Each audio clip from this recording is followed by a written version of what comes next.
Za još 3 tvrtke varaždinskog poduzeća Mundus prijeti stečaj.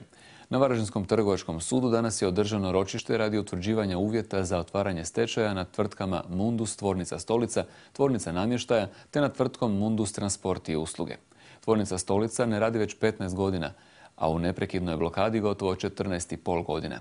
Ništa bolje nije ni u Mundusovoj tvornici namještaja koja ne posluje od 1. studenog 1999. godine, a svi radnici tada su prebačeni u Mundus MTS. Ova pak tvrtka u neprekidnoj blokadi gotovo 3 godine.